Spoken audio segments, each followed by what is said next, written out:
कथं कदाचित यदि घाम पश्चिमबाट उदाएछ भने, कथं कदाचित यदि घाम पश्चिमबाट उदाएछ भने, नाप्नेछ उसले मेरो घरको सङ्घार पनि, छिर्नेछ भित्र आँगन छेउको दलिन हुँदै उठ्नेछन् क्रमशः कठङ्रिएकाहरू, बिउजानेछन् पालै पालो निधाएकाहरू, आँखा खोल्नेछन् भर्खरै गोलगोले पलबाट जोगिएका शरणार्थी चल्ला, कुरकुराउँदै अर्को आकाश नयाँ युग बाँच्नेछ भाले, घरको धुरी अघिल्तिरबाट रमाउनेछ उसै गरी, न्यानो धेरै गयो हिउँ भन्दै अगेना छेउको बिरालो पनि, खुसिएर भुइँको धुलो आफ्नै माटो बनाउनेछन् मेरो देश जस्तै गुण कुखुराको पुथीहरू।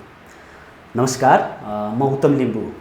आज चाहिँ विशेष गरी कलर्स अफ लाइफ युट्युब च्यानलबाट केही नयाँ र केही पुराना कविताहरूको साथमा यहाँहरूमाझ उपस्थित भएको छु।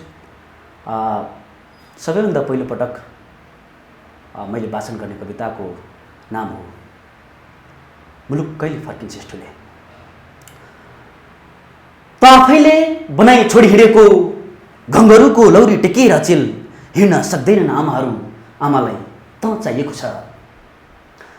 त आफैले बनाई छोडी हिँडेको घङ्गरुको लौरी टेकेर चिल हिँड्न सक्दैनन् आमाहरू, आमालाई त चाहिएको छ। देशलाई सदियौँसम्म सक्लै राख्न सक्ने फराकिलो छाती बनाएर मुलुक कहिले फर्किन्छ यस्तोले, मुलुकलाई त चाहिएको छ। देशभन्दा ठुलो को हुन सक्छ, माटोभन्दा माथि को हुन सक्छ, तँलाई याद छ कि छैन त हिँड्ने बेला बलात्कृत छोरीको न्याय माग्न हल्लिरहेको कालो झन्डा, गाउँको माटोमा धुलो खेलिरहेको घामको कलिलो मुस्कान, चिसाङ खोलाको सुक्खा बगरमा कहिले नसुक्ने आमाको अमिलो आँसुको जिमा, सेतीको खोज्दै गहिरो गहिरो बाबुको आँखाको गह, अचेल अलिएको पानीमा देखिएको पन्यालो छाया जस्तो, अथवा भनौँ निन्द्रा बिच्किएको रातमा देखिएको मधुरो सपना जस्तो, कोही बेला डढेलो लाग्दै गरेको घर जस्तो देखिन्छ देश, कोही बेला सिंहले चिथोर्दै गरेको बाँसो जस्तो देखिन्छ देश। सम्झी यदि कुनै दिन ग्रहबाटै हरायो भने हाम्रो देशको हुलिया, सम्झी यदि कुनै दिन ग्रहबाटै मेट्यो भने हाम्रो देशको नाम, त कुन माटोमा उभिएर आफ्नो कतको उचाइ खोज्छस्। केही केही सम्झिएर पनि सबै सबै चिज बिर्सिए जस्तो देश कसरी बिर्सन सकिन्छ। देशलाई सदियौँसम्म सक्लै राख्न सक्ने फराकिलो छाती बनाएर मुलुक कहिले फर्किन्छ यस्तोले, मुलुकलाई त चाहिएको छ।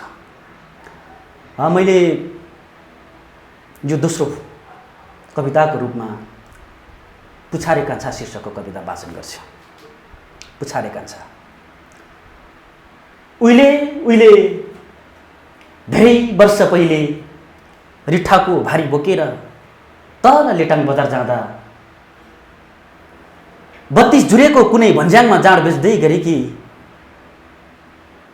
चापेती कान्छीसँग पुछारे कान्छाको माया बसेछ। यसै गरी हप्तै पछि पुछारे कान्छा रिठाको भारी बोकेर लेटाङ बजार जान्थ्यो।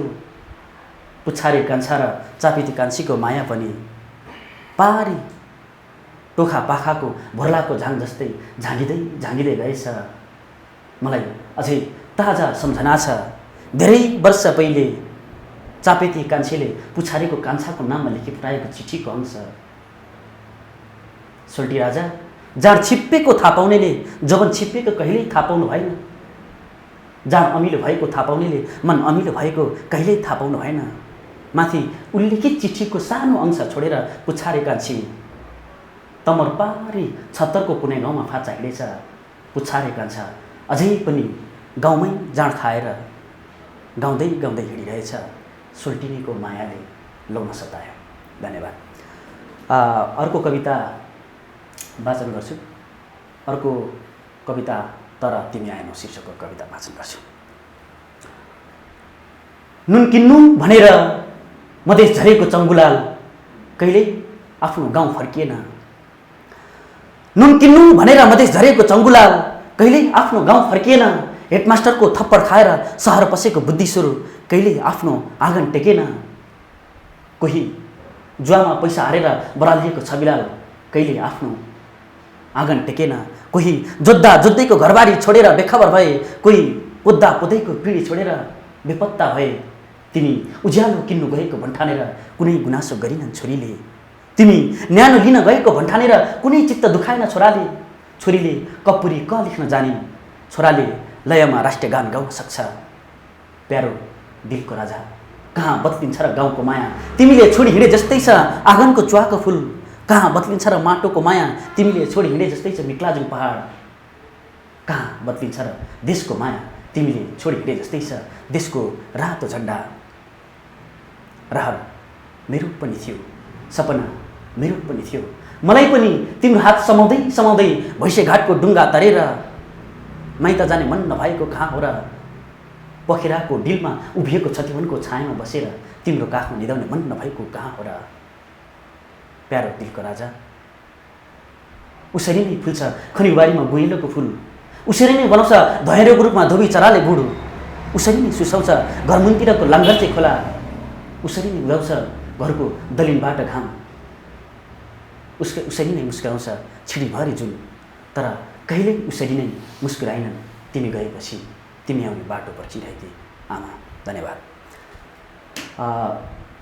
अर्को कविता वाचन गर्छु।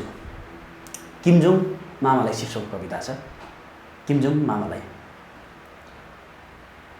आसेवारो किमजोङ मामा, म हजुरको सबसे खुदा भानिज हाजिकलाल संयुक्पा। आसेवारो किमजोङ मामा, म हजुरको सबसे खुदा भानिज हाजिकलाल संयुक्पा। हजुर सामु एक थान रिक्वेस्ट पठाएको छु, कृपया स्वीकार गरिदिनुहोला। मलाई थाहा छ हजुर क्रूर हुनुहुन्छ, मलाई थाहा छ हजुर निरङ्कुश हुनुहुन्छ, मलाई यो पनि थाहा छ हजुर शोषक हुनुहुन्छ। तथापि हजुरसँग एक अदम्य साहस छ, जुन साहसको छातीमा म छुट्टै कोलम्बस अड्याउन चाहन्छु, जहाँ सिंहको ब्रह्माण्ड अटोस्। बमले सिमानाहरू भत्काउन्, सम्बन्धहरू भत्किनु हुँदैन। बमले सिमानाहरू भत्काउन्, सम्बन्धहरू भत्किनु हुँदैन। बमले विभेदहरू भत्काउन्, सृष्टिहरू भत्किनु हुँदैन। बमले असमानता भत्काउन्, सिर्जनाहरू भत्किनु हुँदैन।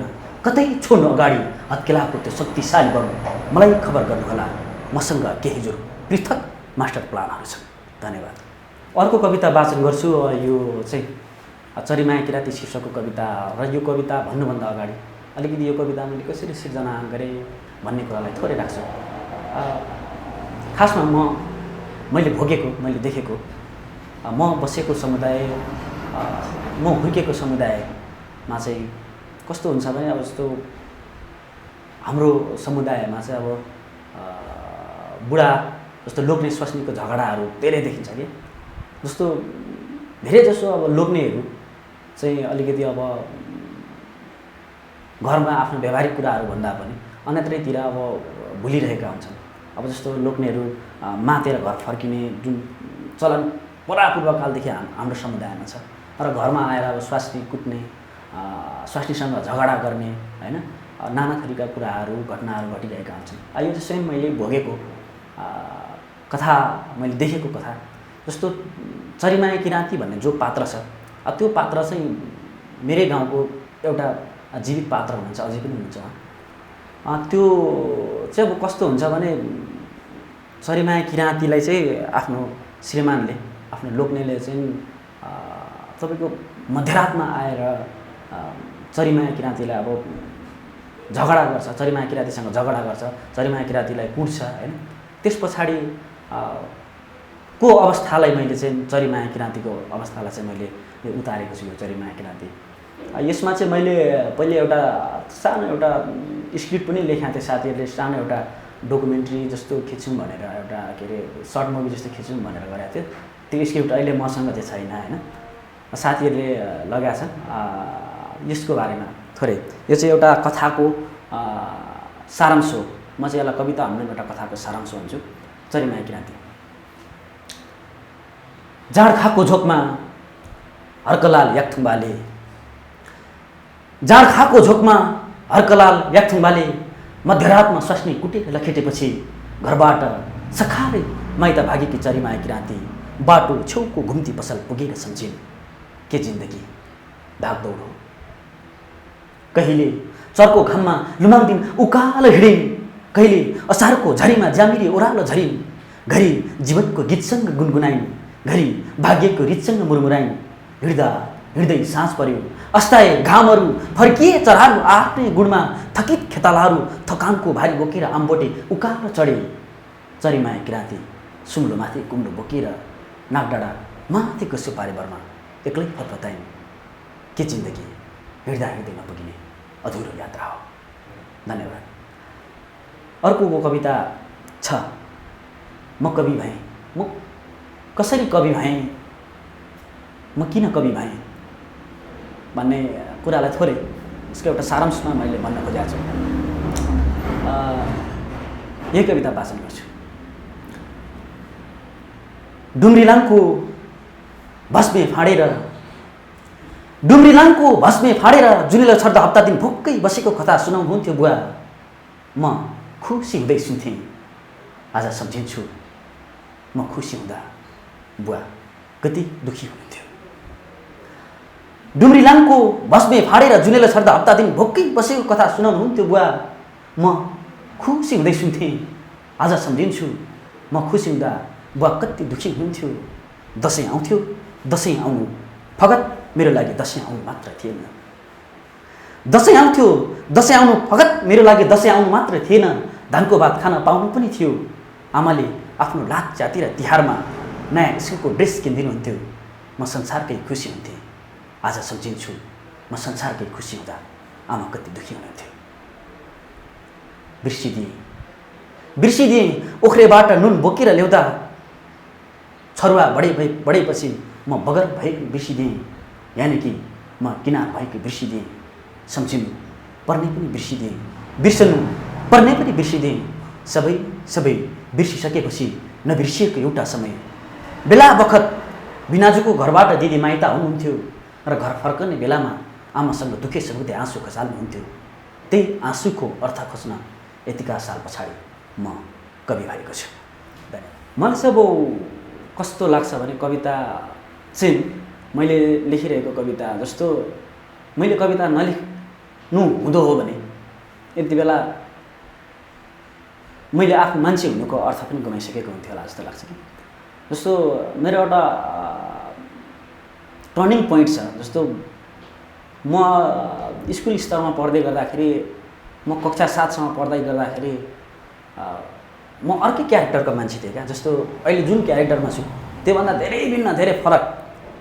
एकदमै बदमासी गर्ने होइन, एकदमै नराम्रो स्वभावको होइन, अब अरूलाई चाहिँ धेरै जस्तो घोचपेच गर्नुपर्ने होइन, अरूसँग झगडा गर्नुपर्ने त्यो खालको स्वभाव थियो मसँग पहिले र जीवनमा। तर मैले कविता भने चाहिँ कक्षा 4देखि नै लेखेँ हो। तर मैले त्यो कक्षा 4मा लेखेको कविता जब मैले कक्षा 8मा पुगेर त्यो स्कुल स्तरीय कविता प्रतियोगितामा भाग लिएको थिएँ, त्यति बेला चाहिँ त्यो कविता फर्स्ट भएपछि मैले चाहिँ आफूभित्र के छ, आफू को भन्ने कुरा खोज्न थालेँ क्या। त्यस पछाडि चाहिँ अहिले म जे छु त्यो चाहिँ भएको हो। र मलाई लाग्छ मलाई जीवनमा सबैभन्दा बढी म सन्तुष्ट हुने चिज, जीवनमा म सेटिस्फ्याक्सन हुने चिज भनेकै कविता हो। जस्तो म कविता लेखिसकेपछि मैले कुनै पनि एउटा कवितालाई जस्तो पुरा गरिसकेँ भने मैले जीवनको सबैभन्दा चरम आनन्द चाहिँ मैले त्यति बेला महसुस गर्छु। कुनै पनि कविताहरू जस्तो म आफै त्यति धेरै सन्तुष्ट भएँ भने चाहिँ मलाई त्यो एकदमै बढी आनन्द मिल्छ क्या। त्यस्तो केही कविताहरू छन्, त्यही भएर त्यो कविताहरू चाहिँ कविताप्रतिको मेरो लगाव भिन्नै किसिमको छ। अनि अब कस्तो छ भने जस्तो कवितामा मैले अब गाउँमा म हुँदाखेरि कविता प्रतियोगिताको लागि भनेर म तपाईँको 14 घन्टा 15 घन्टासम्म हिँडेर जस्तो जान्थेँ क्या कविता वाचन गर्नलाई, हिँडेरै जान्थेँ। अनि अब त्यसरी रातारात हिँडेर जस्तो धेरै कविता प्रतियोगितामा मैले भाग लिएको छु। अनि त्यो कविताले एक तरिकाको मलाई ऊर्जा दिन्थ्यो कि। एउटा घटना भनौँ अथवा एउटा मेरो अनुभूति चाहिँ एउटा छ, यो चाहिँ म यहाँहरूमा भन्छु। यो मैले कति ठाउँ चाहिँ भनेको छु, तर धेरै जसो मिडियामै चाहिँ खोलेको छुइनँ कि। तर मिडियामै यो चाहिँ पहिलोपटक होला मैले खोलेको। जस्तो कविताको लागि म मेरो गाउँबाट दिङला, भोजपुर दिङला भनेको धेरै टाढो हो क्या। त्यहाँ दिङला जाँदाखेरिको एउटा घटना छ। जस्तो ममा चाहिँ एउटा ओभर कन्फिडेन्स त्यति बेला चाहिँ एकदम कमजोरी पक्ष थियो क्या। ओभर कन्फिडेन्स कस्तो थियो भने अब दिङलामा चाहिँ म कविता प्रतियोगितामा भाग लिन जानुपर्ने। अनि अब दिङलामा कविता प्रतियोगितामा भाग लिन जाँदाखेरि चाहिँ मलाई चाहिँ कस्तो हुन्थ्यो भने अब म चाहिँ त्यो प्रतियोगिता पक्कै पनि विजेता भइहाल्छु, त्यहाँको आएको पुरस्कारको रकमले चाहिँ म घर फर्किन्छु। मसँग त्यस्तो भाडा थिएन। त्यही भएर घर फर्किन्छु भन्ने तरिकाले चाहिँ दिङ्लामा गएँ। दिङ्लामा म कविता प्रतियोगितामा जस्तो पर्सिको थियो क्या खासमा, त्यो कार्यक्रमको जुन सेड्युल हेर्दाखेरि चाहिँ म आज गएँ भने पर्सिको कार्यक्रम थियो। तर कसो कसो कार्यक्रम अलिकति बदलिएछ। जस्तै म ट्याक्कै म चैनपुरको खाँदबारीको बाटो गएँ। चैनपुर बाटो जाँदाखेरि चाहिँ म चैनपुर खाँदबारी पुग्दाखेरि आयोजक एकजना दिदीले मलाई फोन गर्नुभएको थियो, के अरे प्रतियोगिता आजै हुने भयो, प्रतियोगिता चाहिँ आजै हुने भयो भनेर चाहिँ भन्नुभएको थियो। अनि त्यस पछाडि म के गरेँ, अब आधा बाटो पुगिसकेको छु, ठिकै छ जान्छु भन्ने हिसाबले गएँ। जाँदै गर्दाखेरि अब म जब तुमलिङटार पुगेँ, तुमलिङटार पुगेर अरुण मैले तरिसकेपछि चाहिँ मलाई आयोजकबाट फोन आयो कि तपाईँ आधी घन्टाभित्रमा आउनु पऱ्यो, कार्यक्रम सकिने लाग्यो, तपाईँलाई आधी घन्टा पर्खिन्छौँ भनेर उहाँले फोन गर्नुभयो। त्यस पछाडि हुन्छ नि त भनेर म गएँ, तर त्यहाँदेखि जाने अर्को गाडी थिएन क्या, ताकि त्यो गाडी ल्याइन पनि 1-1.5 घन्टा लाग्थ्यो। त्यस पछाडि म त्यहाँदेखि एकदम जङ्गलको बाटो दगुरेर गएँ। तर अफसोस म जाँदाखेरि चाहिँ अब कस्तो भयो भने कार्यक्रम इन्ड भयो। लास्टमा कार्यक्रम इन्ड भइसकेपछि अब मैले त प्रतियोगितामा भाग लिन पाइनँ। अनि त्यस पछाडि मैले अब जति पैसा लगाएको थिएँ त्यो पैसाले एउटा सस्तो होटल खोजेर म त्यही होटलमा बसेँ। अनि भोलिपल्ट त्यो भोलिपल्ट पनि एउटा कार्यक्रम थियो, त्यहाँ मैले समय मागेर एउटा 2टा कविता सुनाएर फर्किएँ। फर्किँदाको एउटा इन्सिडेन्ट के छ भने दाइहरूलाई त्यो कुरा याद छैन, तर कस्तो हुन्छ भने त्यति बेला मलाई याद भएसम्म मैले चिनेसम्म श्रवण मुकारुङ, वरिष्ठ कवि श्रवण मुकारुङ, विप्लव ढकाल लगायतका टिमहरू हुनुहुन्थ्यो क्या। अनि उहाँहरूसँगै म तुमलिङटारसम्म झरेँ। तुमलिङटार झरेपछि उहाँहरू प्लेन चढेर काठमाडौँ आउनुभयो। अनि म चाहिँ त्यहाँदेखि गाडी भाडा नभएर ट्रकको पछाडि चढेर आएको। आउँदै अब रात परेर म त्यो ट्रकमै तिरपाल ओढेर सुतेको एउटा इन्सिडेन्ट छ। त्यो चाहिँ मैले जीवनमा कहिले पनि कविताको यात्रामा, कविताको उयसमा गरेको एउटा चाहिँ कहिले पनि भुल्न नसकिने मलाई एउटा अनुभव लाग्छ क्या। त्यही भएर कविताप्रतिको लगाव एकदमै गहिरो छ जस्तो लाग्छ मलाई। कविता चाहिँ अब मलाई लाग्छ म चाहिँ कविता किन लेख्छु भन्दाखेरि मैले कुनै ठाउँमा भनेको पनि छु होला, जस्तो मैले आफूभित्र भएको चिज, मभित्र के कुराहरू खेलिरहेछ त्यो कुरा चाहिँ म कसैलाई पनि बोलेर अथवा कुराकानीमा व्यक्त गर्न नसक्ने कुराहरू, मेरो विचारहरू, मेरो धारणाहरू मैले कवितामा व्यक्त गर्ने होइन। अनि अब खासमा त कविताबाट के प्राप्त गर्न सकिन्छ भनेर कविता लेख्नुभन्दा पनि होइन, अब कविताबाट प्राप्त गर्ने कुरा होइन, कविता कति सुन्दर लेख्न सकिन्छ भनेर जस्तो आफूले आफूलाई आत्ममूल्याङ्कनको लागि कविता लेखिरहने हो कि। जस्तो मैले विगतमा एउटा निकै वर्ष भइसक्यो मैले एउटा कृति निकालेको थिएँ, क्यालिग्राफी नामक कविता कृति चाहिँ। त्यो कृति चाहिँ मैले लगभग सेकेन्डरी लेभल स्कुल पढ्दा ताका लेखेको कविताहरूको सङ्ग्रह हो क्या। त्यो कविता मैले कतै पनि परिमार्जन नगरिकन त्यो जस्ताको तस्तै राखेको छु। किन भन्दाखेरि त्यो त्यति बेलाको चेतना मसँग कस्तो थियो र अहिले मैले कस्तो कविता लेखिरहेको छु भनेर त्यो चेतनाको आत्ममूल्याङ्कनको लागि मैले निकालेको त्यो कृति होइन। त्यही भएर अब कविता भन्ने कुरा चाहिँ अब जो अब नयाँ पिँढीहरू जस्तो अब हाम्रो समकालीन साथीहरूले त सबैले अब राम्रै गरिराख्नु भएको छ। सबैले सृजनशील काम आफ्नो तर्फबाट आफ्नो अभियानहरू होइन, आफ्नो तरिकाबाट आफूभित्रको कुराहरू जस्तो निकालिरहनु भएको छ, आफ्नो मोमेन्ट गरिराख्नु भएको छ। र हामीभन्दा पछाडि जस्तो हामीभन्दा अगाडि दाइहरूले गर्नुभएकै बाटो पछ्याएर उहाँहरूले नै खनेको बाटो हिँड्दै आएको हामी। र अब हामीभन्दा पछाडि लेखिरहनु हुने साथीहरू पनि अब हामी सँगसँगै नै हिँड्ने हो। त्यही भएर कविता भनेको चाहिँ अब धेरै लेखिसकेपछि एउटा आउने कुरा हो क्या। कविता भने चाहिँ कस्तो भने त्यो एउटा मलाई चाहिँ कस्तो लाग्छ भने मैले जस्तो कविता म हेर्दिनँ, कहिले कविता वाचन गर्दाखेरि मलाई हेर्नु पनि पर्दैन। अब कविता भनेको चाहिँ एउटा स्केच, एउटा चित्र जस्तो लाग्छ मलाई होइन, एउटा कथाको सारांश, एउटा अनुभूतिको सारांश होइन, एउटा समयको सारांश त्यस्तो लाग्छ। अनि त्यो भएको हिसाबले त्यो समयको चित्र ममा भनेको चाहिँ सधैँभरि बसिरहन्छ क्या। त्यो चाहे जुनै घटना होस्, चाहे त्यो खुसीको क्षणमा होस्, चाहे त्यो दुःखको क्षणमा होस् होइन, त्यो यो भएर मैले कविता लेखिरहन्छु। अनि अब कविता चाहिँ अब आउने पुस्ताहरूले त झन् अहिले अब धेरै राम्रो राम्रो मुभमेन्टहरू पनि गर्दै हुनुहुन्छ हामीभन्दा पछाडिको साथीभाइहरूले पनि र उहाँहरूलाई चाहिँ निरन्तर कविता साधना निरन्तर साहित्य साधनाको शुभकामना पनि दिन चाहन्छु र मलाई चाहिँ कस्तो लाग्छ भने यो साहित्यको क्षेत्र यो कविताको क्षेत्र चाहिँ यो कुनै पनि प्रतिस्पर्धा गर्ने ठाउँ होइन होइन अब भलै त्यो आफ्नो कुनै पनि तरिकाले एउटा कम्पिटिसन भयो होला त्यो कहाँको तर यहाँ भनेको अब स्वास्थ्य कम्पिटिसन स्वास्थ्य प्रतिस्पर्धा हो भने ठिक हो तर यहाँ चाहिँ अब कतिपय कविताको क्षेत्रमा यो हामीले लागिरहेको क्षेत्रमा अलिकति खुट्टा तान्ने प्रविधि होइन एक किसिमको झुन्ड बनाएर चाहिँ अलिकति कसैलाई ढाल्ने कसैलाई उचाल्ने कसैलाई थचार्ने प्रविधि छ मलाई चाहिँ यो नभइदियो भने जस्तो लाग्छ एउटा कसैको भनाइ थियो अथवा छ त्यो यति ठुलो आकाशमा चराहरू उनीहरूलाई त्यो कहीँ पनि ठोकिँदैनन् क्या धेरै त्यो आफ्नो हुने आफ्नो वे आफ्नो बाटो त्यो छ त्यो भएर हामी आफ्नो तर्फबाट राम्रो गरौँ र बाँकी त अब भोलिको इतिहासले कसले के गर्यो त्यो आफ्नो योगदानको कदर गर्ने नै छ मूल्याङ्कन गर्ने नै छ भन्न चाहन्छु जाँदा जाँदै एउटा छोटो कविता भन्छु